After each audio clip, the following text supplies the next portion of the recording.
శ్రీకాకుళం పట్టణంలో నిర్వహించుకుంటున్నటువంటి శంకారవ కార్యక్రమానికి వేదికను అలంకరించిన మన అందరి అభిమాన నాయకుడు, యువతరానికి భవిష్యత్తు, యువతకి నేనున్నానని భరోసా ఇచ్చే నాయకుడు, ఆంధ్రప్రదేశ్ రాష్ట్రాన్ని తిరిగి గాడిలో పెట్టడానికి నా వంతుగా అన్ని రకాలుగా కృషి చేస్తానని చెప్పినటువంటి నాయకుడు, తెలుగుదేశం పార్టీ కార్యకర్తలకి నేను సోదరుడిలా ఎల్లప్పుడూ కూడా అండగా నిలబడతానన్నటువంటి నాయకుడు ఈరోజు శ్రీకాకుళం జిల్లాకి విచ్చేసి ఈ యొక్క శంఖారావాన్ని పూరిస్తూ రేపు రాబోతున్నటువంటి కాలంలో తెలుగుదేశం పార్టీ, జనసేన పార్టీ కూటమితో గెలుపుని ఇచ్చేయడానికి మన ముందుకు వచ్చినటువంటి సోదరులు నారా లోకేష్ అన్న గారికి, అలాగే సభాధ్యక్షులు మాజీ శాసనసభ్యులు మన అందరి అభిమాన నాయకురాలు అమ్మ లక్ష్మీదేవి గారికి, మాజీ మంత్రివర్యులు మరి పెద్దలు గుండా అప్పల సూర్యనారాయణ గారికి, జనసేన పార్టీ జిల్లా అధ్యక్షులు పిసిని చంద్రమోహన్ గారికి, అలాగే స్థానిక శ్రీకాకుళం జనసేన పార్టీ అధ్యక్షుల ఇన్ఛార్జ్ అయినటువంటి మన కోరాడు సర్వేశ్వరరావు గారికి, ముద్దాడ కృష్ణమూర్తి నాయుడు గారికి, గుండు శంకర్ గారికి, కొర్ను ప్రతాప్ గారికి, దామచర్ల సత్య గారికి, అలాగే మనం అందరం కూడా ఎంతో అభిమానంగా గెలిపించుకున్నటువంటి ఉత్తరాంధ్ర ఎమ్మెల్సీ చిరంజీవి గారికి, అలాగే శ్రీకాకుళం జిల్లా పార్లమెంటు అధ్యక్షులైనటువంటి కోన రవికుమార్ గారికి, అలాగే వేదిక ముందు ఉన్నటువంటి మా తెలుగుదేశం పార్టీ కుటుంబ సభ్యులు, మా సోదర సోదరీమణులు, జనసేన కార్యకర్తలు, మా అక్కలు, చెల్లెలు, అమ్మలు, అన్నలు, తమ్ముళ్ళు అందరికీ కూడా నా హృదయపూర్వకమైనటువంటి నమస్కారాలు తెలియజేసుకుంటున్నాను. ముందుగా మా శ్రీకాకుళం నియోజకవర్గం తరపున లోకేష్ అన్న గారికి ప్రత్యేకమైనటువంటి ధన్యవాదాలు తెలియజేసుకుంటున్నాను. ఎందుకనంటే యువగలం ఖచ్చితంగా మా ప్రాంతం వస్తుందని ఎంతో ఆశతో మేమందరం కూడా ఎదురు చూశాం. అది ఆఖరికి ముగింపు సభ విజయనగరంలో భీమిల్లోనే అయిపోయిందనంటే ఒక పక్కన చాలా నిరాశపడ్డాం. అయ్యో మా యువ నాయకుడు నారా లోకేష్ గారిని మేము చూడలేకపోయాం, ఆయనతో కలిసి నడవలేకపోయామన్న బాధ ఉన్నా మాట మీద నిలబడి మీరు ఆ రోజు మాటిచ్చారు, మా శ్రీకాకుళం జిల్లా వస్తామని మాట మీద నిలబడి ఈ రోజు మళ్ళీ మా జిల్లాకి, మా నియోజకవర్గానికి వచ్చి మా ప్రజల్లో ఇంత ఉత్సాహం నింపినందుకు ప్రత్యేకమైనటువంటి ధన్యవాదాలు లోకేష్ అన్న గారికి తెలియజేస్తున్నాం. ఈ రోజు చూశారు ఏ రకంగా మీ రాకతో శ్రీకాకుళం నియోజకవర్గం పులకరిస్తుందో, ఎంత ఉత్సాహంగా మా కార్యకర్తలు ఈ రోజు కదలి వస్తున్నారో. ఒక ఆడపడుచులే కాదు, మహిళలతో పాటు రైతులు గాని, యువకులు గాని ప్రతి ఒక్కరు కూడా ఈ రోజు కలిసికట్టుగా ఈ యొక్క సభని ఇంత విజయవంతంగా ముందుకు వచ్చారనంటే అందరి చూపు మీ మీద ఉంది, అందరి తాలూకా ఆశ కూడా మీ మీద ఉందనేది కూడా లోకేష్ అన్న గారికి ఈ సందర్భంగా తెలియజేసుకుంటున్నాను. లోకేష్ అన్న గారు ఈ రోజు రావడానికి ముఖ్యమైనటువంటి కారణం ఈ రాష్ట్రం సర్వనాశనం అయిపోయేటటువంటి స్థితిలో నుంచి మళ్లీ గాడిలో పెట్టి ఆంధ్రప్రదేశ్ రాష్ట్రాన్ని దేశంలోనే ఒక నంబర్ 1 రాష్ట్రంగా తయారు చేయడానికి నేను అందరికంటే ముందుండి కష్టపడతానని యువగలం పాదయాత్రలో ఒక యువకుడుగా దేశ స్థాయిలో ఎవరు కూడా సాహసం చేయలేదు. అటువంటిది లోకేష్ అన్న గారు ముందుకొచ్చి 3132 కిలోమీటర్లు ఏకదాటిగా పాదయాత్ర చేసినటువంటి ఏకైక యువ నాయకుడు మన లోకేష్ అన్న గారని తెలియజేసుకుంటున్నాను. రాష్ట్రం మొత్తం మీద తిరిగి ఎవరైతే భయపడుతూ ఉన్నారో, ఎవరైతే సమస్యలతో అలమటిస్తూ ఉన్నారో, ఎవరైతే ఆర్తనాదాలు పెడుతున్నారో, ఎవరైతే రైతులు ఘోషతో ఇన్ని రకాలుగా ఇబ్బందులు పడుతున్నారో వాళ్ళందరికీ కూడా నేనున్నాననే భరోసా ఇచ్చి రాష్ట్రం మొత్తం మీద పాదయాత్ర చేశాడు. అటువంటి సందర్భంలో వచ్చేటటువంటి కాలంలో మళ్లీ మన ప్రభుత్వం గెలిపించుకోవాలి. మళ్లీ మన రాష్ట్రంలో గతంలో చంద్రబాబు నాయుడు గారు ఉన్నప్పుడు ఎంత చక్కగా కార్యక్రమాలు జరిగేవో ఆ కార్యక్రమాలన్నీ కూడా కొనసాగించాలని ఆయన చేస్తున్నటువంటి ప్రయత్నమే ఈ శంఖారావం కూడా అని తెలియజేసుకుంటున్నాను. ఇంకో 2 నెలలే ఉంది ఎలక్షన్లు రావడానికి. ఇంకా ఈ 2 నెలల్లో ప్రతి ఒక్క కార్యకర్త కూడా చైతన్యవంతులై ముందుకు రావాలి. కరుడు గట్టినటువంటి వ్యక్తులుగా కష్టపడి పనిచేయాలి. ఈ మూర్ఖుడు జగన్మోహన్ రెడ్డి ఎన్ని రకాలైనటువంటి మైండ్ గేమ్స్ ఆడినా సరే దాన్ని తిప్పికొట్టేటటువంటి సత్తా ప్రతి కార్యకర్తలో కూడా ఉండాలనే ఆలోచనతో ఈ రోజు ఈ కార్యక్రమాన్ని నిర్వహించడం జరుగుతుంది. మన శ్రీకాకుళం నియోజకవర్గానికే వస్తే ఇప్పుడే అమ్మ లక్ష్మీదేవి గారు చెప్పారు, ఆవిడ శాసనసభ్యురాలుగా ఉన్నప్పుడు ఎన్ని రకాలైనటువంటి అభివృద్ధి కార్యక్రమాలు మన నియోజకవర్గంలో చేసుకున్నాం. కోట్ల రూపాయల నిధులు మన నియోజకవర్గానికి తీసుకొని వచ్చి రైతులకి గాని, యువకులకి గాని, మహిళలకి గాని, మన ప్రాంతంలో ఉన్నటువంటి ప్రతి వ్యక్తికి అనుకూలంగా ఎన్నో కార్యక్రమాలు మనం చేయడం జరిగింది. మన పట్టణాన్ని ఆ రోజు మున్సిపాలిటీగా ఉంటే కార్పొరేషన్ స్టేటస్ ఇచ్చినటువంటి నాయకుడు కూడా నారా చంద్రబాబు నాయుడు గారని గుర్తు చేస్తున్నాను. దాని ద్వారా అదనంగా నిధులిచ్చి మన కార్పొరేషన్ లో ఎన్నో బ్రహ్మాండమైన అభివృద్ధి కార్యక్రమాలు మనం చేసుకోగలిగాం. సీసీ రోడ్స్ గాని, బిల్డింగ్స్ గాని, వీధి దీపాలు గాని, ఇలా కార్పొరేషన్ స్థాయిలో కావాల్సినటువంటి అన్ని బేసిక్ కమ్యూనిటీస్ కూడా ఆ రోజు చంద్రబాబు నాయుడు గారు ముఖ్యమంత్రిగా ఉంటే ఆ కార్యక్రమాలన్నీ కూడా చేశాం. మన గ్రామీణ ప్రాంతాలు ఇటు గ్రార మండలం గాని, శ్రీకాకుళం రూరల్ మండలం వెళ్తే ముఖ్యంగా రైతులకి సంబంధించి బైరుదేశి గడ్డ, ఆ గడ్డలో ఇసుకెత్తుకోవడమే గాని వైసీపీ నాయకులకి ఎప్పుడు కూడా నీరు ఎలా పారించాలనేది ఎవరికీ తెలిసేది కాదు. మళ్ళీ మన ప్రభుత్వం వచ్చిన తర్వాత ఆ గడ్డని బాగు చేసి గార ప్రాంతంలో ఉన్నటువంటి శివారు భూములకు కూడా నీరు అందించినటువంటి ఘనత మన తెలుగుదేశం పార్టీ అనేది కూడా ఈ సందర్భంగా తెలియజేస్తున్నాను. ఎప్పుడైతే మళ్ళీ ప్రభుత్వం మారిందో మళ్ళీ ఇసుక అందులో పడి ఒక్క చొక్క నీరు కూడా ఈ రోజు అందే పరిస్థితి లేదు. ఏ వాటర్ స్కీమ్ కూడా సక్రమంగా పనిచేసే పరిస్థితి లేదు. ఆఖరికి రోడ్డుల తాలూకు దుస్థితి. హెడ్ క్వార్టర్ నియోజకవర్గం మళ్ళీ చెప్పుకోవాలంటే శ్రీకాకుళం, మళ్ళీ ఇక్కడ నుంచి గెలిచినటువంటి ఎమ్మెల్యే ఈ రోజు మంత్రిగా కూడా ఈ రోజు శాసిస్తున్నారు.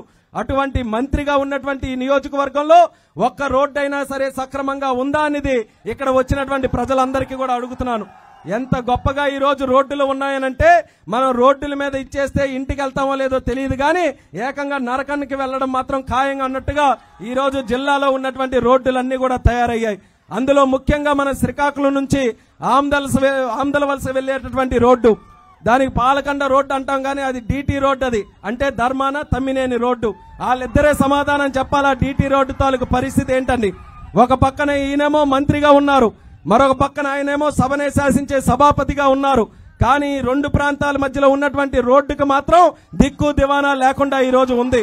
ఎంతమంది ఈ రోజు ఆరోగ్యాలు పాడు చేసుకున్నారు, ఎంతమంది ఈ రోజు మృత్యుకి చేరువయ్యారు, ఎంతమంది చనిపోయారో ప్రతి రోజు కూడా పేపర్ చూస్తుంటే మనం రోడ్డు గురించి చూస్తున్నాం. అయినా కనికారం లేకుండా వీళ్ళకి నిలదీసి అడిగి ఎప్పుడు చేస్తారయ్యా రోడ్డు అనంటే రోడ్డులు చేయకపోతే ఎవరేమైనా అయిపోతారా, మేము చెయ్యలేదు, మళ్ళీ ప్రభుత్వం వస్తే చేస్తామని ఈ రకంగా మాట్లాడేటటువంటి పరిస్థితికి వచ్చారనంటే ప్రజల్ని ఏ రకంగా వీళ్ళు ట్రీట్ చేస్తున్నారో ఒక్కసారి మీరు అందరూ కూడా గమనించాలి. మరి రోడ్డు అవ్వాల్సినటువంటి అవసరం ఉందా లేదా మీ అందరూ కూడా చెప్పాలి. మన ప్రాజెక్టులు అవ్వాల్సిన అవసరం ఉందా లేదా, మనకు అన్ని రకాలుగా న్యాయం జరగాల్సిన అవసరం ఉందా లేదా. ఇది జరగాలనంటే మీ మాటలు వినే నాయకులు కావాలి. అది కేవలం తెలుగుదేశం పార్టీ, జనసేన పార్టీ ప్రభుత్వంలోనే అవుతుందనేది కూడా ఈ సందర్భంగా మీ అందరికీ కూడా తెలియజేసుకుంటున్నాను. మరి ముఖ్యంగా శ్రీకాకుళం జిల్లా అనంటే జిల్లా హెడ్ క్వార్టర్ లో ఉన్నాం కాబట్టి కొన్ని సమస్యలు అదనంగా కూడా మనం మాట్లాడాల్సినటువంటి అవసరం ఉంది. శ్రీకాకుళం అని పేరు తీసుకుంటే ఎప్పుడు కూడా వలసల జిల్లా, ఎప్పుడు కూడా అందరూ కూడా బయట ఎక్కడో పనిచేస్తున్నారు, ఇక్కడ స్థానికంగా ఉద్యోగ అవకాశాలే లేవని మనం అందరం కూడా బాధపడుతూ ఉంటాం. ఒక మత్స్యకారుడైనా సరే ఇతర ప్రాంతాలు వెళ్ళి పనిచేయాలి, ఒక చదువుకున్న వాడైనా సరే ఇతర దేశాలు వెళ్ళి పనిచేయాలి, ఒక కూలి పని చేసేవాడైనా సరే ఇతర ప్రాంతాలు వెళ్ళి పనిచేయాలి. అటువంటిది మన దగ్గరే చక్కనటువంటి ఉపాధి అవకాశాలు కల్పించడానికి రాబోతున్నటువంటి ప్రభుత్వంలో అన్ని రకాలుగా చర్యలు తీసుకుంటామనేది కూడా ఈ శ్రీకాకుళం జిల్లా ప్రజలందరికీ కూడా ఈ వేదిక ద్వారా మేము మాటిస్తున్నాం. లోకేష్ అన్న గారికి కూడా చెప్పడం జరిగింది, ప్రత్యేకంగా ఇండస్ట్రియల్ జోన్ ఒకటి క్రియేట్ చేసి సెజ్ ఒకటి పెట్టి మనకు ఎలాగో భోగాపురంలో ఎయిర్పోర్ట్ కూడా రాబోతుంది. ఆ ఎయిర్పోర్ట్ ఖచ్చితంగా చంద్రబాబు నాయుడు గారి చేతుల మీదే అది ప్రారంభోత్సవం కూడా జరుగుతుంది. ఆ ఎయిర్పోర్ట్ మనకు వస్తే మనకు అత్యంత సమీపంలోనే శ్రీకాకుళం జిల్లా కూడా ఉంటుంది కాబట్టి ఈ రోజు ఇక్కడ ఇండస్ట్రియల్ పార్క్ కూడా తయారు చేయడానికి అవకాశం ఉంటుంది. కాబట్టి లోకేష్ అన్న గారికి వేదిక ద్వారా రిక్వెస్ట్ చేస్తున్నాను, మళ్ళీ మన ప్రభుత్వం వచ్చినప్పుడు మన ప్రాంతంలో ప్రత్యేకంగా ఒక సెజ్ ని ఏర్పాటు చేయడానికి మీ తాలూకా సహకారం కూడా మా జిల్లాకి కావాలి. మాకిక్కడ ఉద్యోగ అవకాశాలు ఇక్కడే కల్పించి ఇండస్ట్రీని ఇక్కడే తెప్పించి మా జిల్లా వాసులు ఇతర దేశాలు ఇతర ప్రాంతాలకు వెళ్లి పనిచేయడం కాదు, దేశంలో ఎక్కడ ఎవరు ఉన్నా సరే ఉద్యోగం కావాలంటే మేము శ్రీకాకుళం వెళ్తున్నామనే పరిస్థితికి మనం తీసుకొని రావాలనేది కూడా ఈ సందర్భంగా తెలియజేసుకుంటున్నాను. అలాగే మా తాలూకా శ్రీకాకుళం ప్రాంతంలో చాలా మందికి దేశభక్తి ఎక్కువ. ఆ దేశభక్తితోనే ఆర్మీలో చేరుతున్నారు, పారామిలిటరీ ఫోర్సెస్ లో చేరుతున్నారు. ఎక్కడెక్కడ దూర ప్రాంతాల్లో దేశ సరిహద్దుల్లో ప్రాణాలు పణంగా పెట్టి మన దేశం కోసం బలిదానాలు కూడా చేసి కుటుంబాలని త్యాగం చేసి వాళ్ళందరూ కూడా పోరాటం చేస్తున్నారు. అటువంటి వ్యక్తులు ఆర్మీ ఉద్యోగాలు చేసిన తర్వాత తిరిగి ఉపాధి లేక ఎన్నో ఆర్థిక కష్టాలతో బాధపడుతున్నారు. అటువంటి ఆర్మీ కుటుంబాలను కూడా ఆదుకోవాల్సినటువంటి కార్యక్రమం మన తెలుగుదేశం పార్టీతో శ్రీకారం చుట్టాలనేది కూడా అది కూడా మీ నోటీసులో పెడుతున్నాను. ఎందుకనంటే అత్యధికంగా ఉన్నారు మా ప్రాంతంలో ఆర్మీలో పనిచేసినటువంటి వారు కాబట్టి. అలాగే క్రీడల మీద కూడా ఎంతో ఎక్కువ స్ఫూర్తి చూపిస్తున్నారు. మరి ఆ క్రీడలకి సంబంధించినటువంటి స్టేడియం మన శ్రీకాకుళం హెడ్ క్వార్టర్ లో ఉన్నటువంటి స్టేడియం ఆ రోజు మనం తెలుగుదేశం పార్టీ ప్రభుత్వంలో ఉన్నప్పుడు పాత స్టేడియాన్ని కొత్త స్టేడియంగా మళ్ళీ తయారు చేయాలని దానికి నిధులు కూడా కేటాయించి ఆ కార్యక్రమాన్ని కూడా మొదలు పెట్టాం. తీరా ఎన్నికలు వచ్చినప్పటికీ అది అవ్వలేదని అది ఒక అవకాశంగా తీసుకొని ఇదే ధర్మాన ప్రసాద్ గారు పెద్ద ర్యాలీ తీసి స్టేడియం దగ్గర చేశారు. ఏమని? వీళ్ళ వల్ల అవ్వట్లేదు స్టేడియం, మేము మాకు ఓట్లు వేయండి, మాకు ఓట్లు వేస్తే మాకు మంత్రి పదవులు వస్తాయి, మేము మంచి స్థానంలో ఉంటాం, ఈ యొక్క స్టేడియం ఇంటర్నేషనల్ లెవెల్లో డెవలప్ చేస్తామని చెప్పినటువంటి నాయకులు 5 సంవత్సరాలు అవుతుంది. ఒక్క ఇటుకైనా ఆ స్టేడియంలో వేయగలిగారా? సమాధానం చెప్పమని ఈ సందర్భంగా అడుగుతున్నాను. ఆ స్టేడియంని అలాగే ఈరోజు గాలికి వదిలేసి ఆ రోజు మాత్రం రాజకీయాలు చేయడానికి వచ్చారు. అటువంటిది ఈరోజు ఇక్కడ స్టేడియంలో కానీ పాత్రుని వలసలో స్పోర్ట్స్ కాంప్లెక్స్ గాని ఆ రోజు తెలుగుదేశం పార్టీ ఎక్కడ ఒడిచిపెట్టిందో అదే రకంగా ఈ రోజు వరకు కూడా ఉన్నాయి. అదనంగా ఒక్క రూపాయి కూడా దానికి సంబంధించి ఖర్చు పెట్టలేదు. కేంద్ర ప్రభుత్వంతో కూడా మేము మాట్లాడుతున్నప్పుడు అనురాగ్ ఠాకూర్ గారు ఈ రోజు స్పోర్ట్స్ మినిస్టర్ గా ఉన్నారు. మాకు చక్కనటువంటి ఎకరాలు, ఎన్నో ఎకరాలతో కూడినటువంటి స్పోర్ట్స్ కాంప్లెక్స్ ఉంది, ఖేలో ఇండియా ద్వారా కొంచెం నిధులు ఇవ్వండి మేము ఇచ్చేస్తామనంటే మీ రాష్ట్ర ప్రభుత్వం నుంచి ఎటువంటి ప్రపోజల్స్ కూడా మాకు రాలేదు, మేమేమి ఇస్తామని చెప్పి ఈ రోజు వాళ్ళు కూడా చెప్పే పరిస్థితికి వచ్చారు. అందుకనే జిల్లా ప్రజలకి, ముఖ్యంగా శ్రీకాకుళం పట్టణ ప్రజలకి మేము చెప్తున్నాం, మళ్ళీ మన ప్రభుత్వం వచ్చిన తర్వాత ఇక్కడ స్పోర్ట్స్ కాంప్లెక్స్ పాత్రని వలసది గాని అలాగే మనకున్నటువంటి డే అండ్ నైట్ దగ్గర ఉన్నటువంటి స్టేడియం గాని పూర్తి చేసే బాధ్యత మళ్ళీ మేము తీసుకుంటామన్న హామీ కూడా ఈ సందర్భంగా సభాముఖంగా తెలియజేసుకుంటున్నాం. ఇలా ఎన్నో కార్యక్రమాలు మన ప్రాంతానికి సంబంధించినటువంటి ఉన్నాయి. ఇవన్నీ కూడా మళ్ళీ రానున్నటువంటి కాలంలో శ్రీకాకుళం జిల్లా తాలూకా రూపురేఖలు మార్చడానికి చంద్రబాబు నాయుడు గారి తాలూకా సహకారం కూడా మనకుంటుంది. ఆ రోజు మీరు చూశారు, హైదరాబాద్ లాంటి నగరాన్ని ప్రపంచంలోనే ఒక గొప్ప నగరంగా తయారు చేయడానికి ఒక విజన్ తో చంద్రబాబు నాయుడు గారు ముందుకు వెళ్తే ఈ రోజు బ్రహ్మాండంగా తయారైంది హైదరాబాద్. రేపు అందుకనే నేను చంద్రబాబు నాయుడు గారు వచ్చినప్పుడు కూడా రిక్వెస్ట్ చేస్తాను, ఆ రోజు హైదరాబాద్ మీద ఏ రకంగా దృష్టి పెట్టి ముందుకు నడిపించారో రేపు శ్రీకాకుళం జిల్లాకి ప్రత్యేక విజన్ పెట్టి ఇక్కడ కూడా అదే రకంగా జిల్లాని డెవలప్ చేయాలని మనం చంద్రబాబు నాయుడు గారిని కూడా రిక్వెస్ట్ చేద్దాం. రానున్న కాలంలో ఖచ్చితంగా అవన్నీ కూడా చేసి తీరుతామన్నది ఈ సభాముఖంగా తెలియజేసుకుంటున్నాం. మరి ఇవన్నీ జరగాలంటే ఎలా? చంద్రబాబు నాయుడు గారిని ముఖ్యమంత్రి చేయాలి. అది చేయాలనంటే మనం ఈ రోజు స్పీచ్లు మాట్లాడుకొని చప్పట్లు కొడితే అవ్వదు పని. మీ 2 నెలలు కూడా కష్టపడాలి. 2 నెలల్లో కూడా మన సైకిల్ తాలూకా స్పీడ్ పెంచాలి. సైకిల్ తాలూకా పవర్ ఏంటో, పసుపు రంగు పవర్ ఏంటో, పసుపు కండువా కప్పుకున్నటువంటి కార్యకర్త తాలూకా సత్తా ఏంటో ఈ 2 నెలల్లో మనం గ్రామాలు ఇంటింటికి కూడా తిరిగి మనం సమాధానం చెప్పాల్సినటువంటి అవసరం ఉంది. అలాగే ఈ రోజు కేవలం పసుపే కాదు, మనకి గ్లాసు సోదరులు కూడా మనకి ఈ రోజు కలిసికట్టుగా ముందుకు వస్తున్నారంటే జనసేనాని పవన్ కళ్యాణ్ గారు, ఆయన సైన్యం కూడా మనకి తోడు చేశారు. ఒక్క తెలుగుదేశం పార్టీని ఎదుర్కోవడానికే జగన్మోహన్ రెడ్డి ముప్పు తిప్పలు పడుతున్నాడు. ఇంకా పవన్ కళ్యాణ్ గారు ఎప్పుడైతే ఇద్దరం కూడా చేతులు కలిపి ముందుకు వస్తున్నామనంటే నిద్ర కూడా పట్టే పరిస్థితి లేదు. ఈ రోజు జగన్మోహన్ రెడ్డికి నిద్ర పట్టకుండా ఎక్కడికక్కడ ఏం పనులు చేస్తున్నాడు కూడా అర్థం కానటువంటి పనులు. ఏం పనులు చేస్తున్నాడు? ఇక్కడ ఉన్న ఎమ్మెల్యేకి ఇక్కడెక్కడో ఉన్న ఎమ్మెల్యేకి అక్కడ విశాఖపట్నం విసురుతున్నాడు, ఎక్కడెక్కడో ట్రాన్స్ఫర్లు చేస్తున్నాడు. ఏదో మాయలు జిమ్మిక్కులు చేస్తే అన్ని చక్కదిద్దుతాయని అనుకుంటున్నాడు. కానీ ఎన్ని బ్రహ్మ తపస్సు చేసినా, తలకిందుల తపస్సు చేసినా ప్రజలందరూ డిసైడ్ అయ్యారు ఏంటని, జగన్ పని అయిపోయింది, ఒక్క అవకాశం ఇచ్చాం సరిపోయింది, మన నెత్తి మీద మనమే భస్మాసుర హస్తం పెట్టుకున్నాం, సర్వనాశనం అయిపోయాం, ఇంకొకసారి మరొకసారి ఆయన ఓటేసే ప్రసక్తి లేదని ప్రజలందరూ కూడా డిసైడ్ అయి ఉన్నారు. ఆ డిసైడ్ అయినటువంటి ప్రజల్ని బూత్ దగ్గరికి వెళ్లి ఓటు వేయించాలనంటే కార్యకర్తలుగా మనం కష్టపడి పనిచేయాలి. అది చేయడానికి ఇక్కడ ఉన్నటువంటి కార్యకర్తలు ఎవరైతే వచ్చారో వాళ్ళందరికీ కూడా మరొక్కసారి మీకు చైతన్యవంతం చేయడానికే లోకేష్ అన్న గారు వచ్చారు. మరి మీరు కూడా ఈ 2 నెలలు ఆయన చెప్పినటువంటి విధంగా కష్టపడి పనిచేసి ఆయన మీద ఉన్నటువంటి నమ్మకంతో కార్యకర్తలందరూ కూడా ధైర్యంగా ముందుకు రావాలని తెలియజేస్తున్నాను. ఆయన దగ్గర రెడ్ బుక్ ఉంది, మీ అందరికీ కూడా తెలుసు కదా. రేపు ప్రభుత్వంలోకి వచ్చిన తర్వాత ఎవడెవడ తాట తీయాలో అనే లెక్కలు అన్ని కూడా ఆయన దగ్గరికి ఉన్నాయి. కాకపోతే మన దగ్గర కూడా పనిచేసినటువంటి నాయకులు కార్యకర్తలు ఉన్నారు, వాళ్ళకు కూడా అనుమానం ఉంది. మళ్ళీ ప్రభుత్వం వచ్చిన తర్వాత పెద్ద పెద్ద శాలువాలు కప్పుకొని అందరూ కూడా వస్తారు కదా, అప్పుడు మేము కనబడతామో లేమో అన్న నమ్మకం ఈరోజు చాలా మంది కార్యకర్తల్లో కూడా ఉండొచ్చు. కానీ అందుకు వేరేగా ఒక గ్రీన్ బుక్ కూడా లోకేష్ అన్న గారి దగ్గర ఉంది. ఎవరు కష్టపడుతున్నారు, గ్రామాల్లో ఎవరు కష్టపడి పనిచేసి ప్రజల దగ్గరికి వెళ్తున్నారు, ఎవరు ఎంత ఓటింగ్ సంపాదించుకొని పార్టీని ముందుకు నడిపిస్తున్నారు అనేది ప్రతి లెక్క కూడా ఆయన దగ్గరకు ఉంది. కాబట్టి ఆ ధైర్యంతోనే కార్యకర్తలకు పనిచేయమంటున్నాం. ఎవరి కష్టం కూడా వృధా కానివ్వడు మన లోకేష్ అన్న భరోసాతో యువతరం కూడా ముందుకు వచ్చి కష్టపడి పనిచేయాలని మళ్ళీ మీ అందరికీ కూడా ఈ సందర్భంగా తెలియజేసుకుంటున్నాను. ఇక జగన్మోహన్ రెడ్డి ఇందాకే చెప్పాను పని అయిపోయిందని. మొన్ననే ఢిల్లీ వచ్చాడు, మీ అందరికీ తెలుసో లేదో. ఢిల్లీ తలదాచుకున్నట్టుగా పరిగెట్టుకుంటూ వచ్చాడు. చంద్రబాబు నాయుడు గారు ఒక రోజు వచ్చారు, అయ్యి బాబు ఏమైపోతుందా అని చెప్పి కంగారు మీద వచ్చాడు. కంగారు మీద వచ్చిన తర్వాత వాళ్ళకి ఎంతమంది ఎంపీలు ఉన్నారు? సుమారు 31 మంది ఎంపీలు ఉన్నారు లోక్సభ రాజ్యసభలో. మీ నాయకుడు జగన్మోహన్ రెడ్డి వచ్చాడయ్యా, ఎవరికో కలవడానికి వెళ్తున్నాడు, వెళ్ళంటే ఆడెనకెళ్తే మళ్ళీ మాకు ఉన్న ఓట్లు కూడా మాకు రావు, ఆయనతో మేము తిరగమని చెప్పి ఒక్క ఎంపీ కూడా వాళ్ళు వెనకెళ్లే పరిస్థితుల్లో లేరు.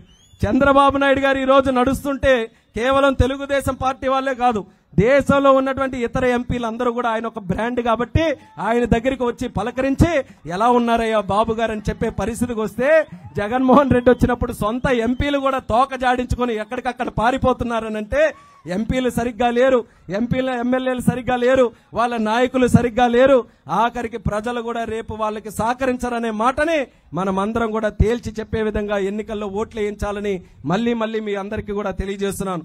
ఇప్పుడే చెప్పింది అమ్మ కూడా, రేపు మళ్ళీ వాళ్ళందరూ కూడా ప్రభుత్వంలోకి వస్తే జగన్మోహన్ రెడ్డి ఏ రకంగా మీ భూములు కాజేస్తాడని, లేకపోతే మీ భూముల మీద జగనన్న పేరుతో రాళ్ళేంటండి, లేకపోతే మీ భూముల మీద మీ తండ్రి పేరో మీ తాత పేరో మీ బాబుల పేరో మీ పేరో ఉన్నటువంటి భూముల మీద జగన్మోహన్ రెడ్డి ఫోటో వేసుకుని ఈ రోజు ఉంచడం అనంటే ఆయన మళ్ళీ ఇంకో స్టేట్మెంట్ కూడా ఇస్తున్నాడు, ఏమని? మీ బిడ్డనమ్మా నేనని. మీ బిడ్డనంటే మీరు మురిసిపోవద్దు, మీరేదో మీ బిడ్డనంటే ముఖ్యమంత్రి మా బిడ్డగా ఉన్నాడు, రోజు వస్తాడు మాకు సేవ చేస్తాడు అనుకోవద్దు. అన్ని పక్కా ప్లానింగ్ తో ఉన్నాడు జగన్మోహన్ రెడ్డి. ముందు రాళ్ళు వేయించాడు, తర్వాత ఫోటో వేయించాడు, తర్వాత మీ బిడ్డ అన్నాడు. రేపు మీ ఆస్తిలో వాటా కోసం ఖచ్చితంగా వస్తాడా జగన్మోహన్ రెడ్డి? గుర్తుపెట్టుకోవాలి మీరందరూ కూడా. దొంగ బుద్ధి ఎప్పుడు కూడా పోదు.